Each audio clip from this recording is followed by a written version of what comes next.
के भन्थ्यो उसको मेन नायक उस कमान्डर उसको बीएमसी हस्पिटलमा गएर हामीले ढुङ्गा हाल्यौं भने के हुन्छ?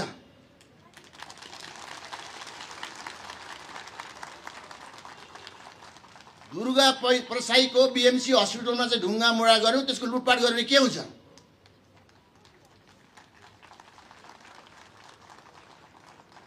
दुर्गा प्रसाईको मन चित्त दुख्दैन?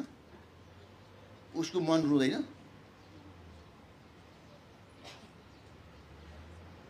त्यस्तो उसको त्यतिखेर उसको मन रुन्छ भने आज मिनबहादुरको अथवा मिनबहादुरको परिवारको सारा मतलब चाहिँ भाटबन्धीसँग आबद्ध परिवारको चाहिँ मन दुखेपछि यस्तो काम गर्नुहुन्छ?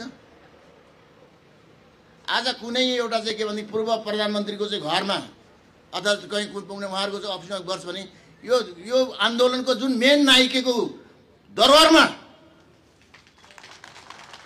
ढुङ्गा मुढाउने भने के हुन्छ?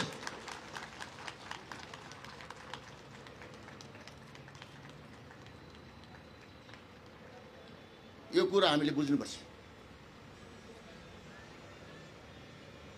हामीले चाहेकै हो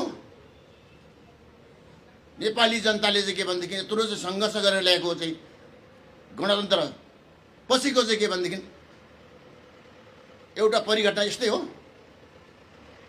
यो ज्यादै निन्दनीय छ, ज्यादै खेदपूर्ण छ, ज्यादै बर्बर छ।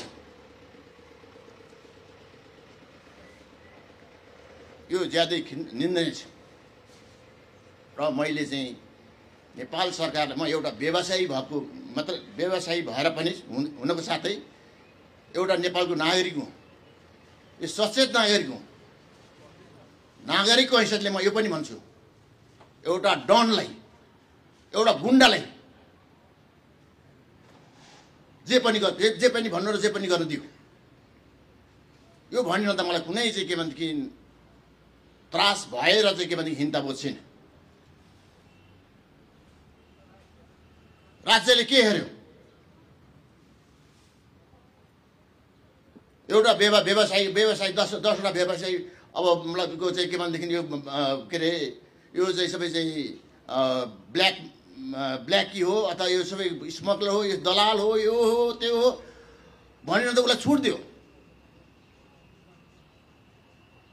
ब्याङ्कको पैसा नतिर भनेर छुट मतलब चाहिँ के भनेदेखि आह्वान गर्दा नि उसलाई छुट दियो। ब्याङ्कको कर्मचारीलाई कालो मसो लाउँदा पनि उनले छुट दियो। त्यसैको परिणाम हो यो मतलब चाहिँ आज यो के भनेदेखि 2जना नेपालका महान युवाहरूको चाहिँ के भनेदेखि मृत्यु भयो।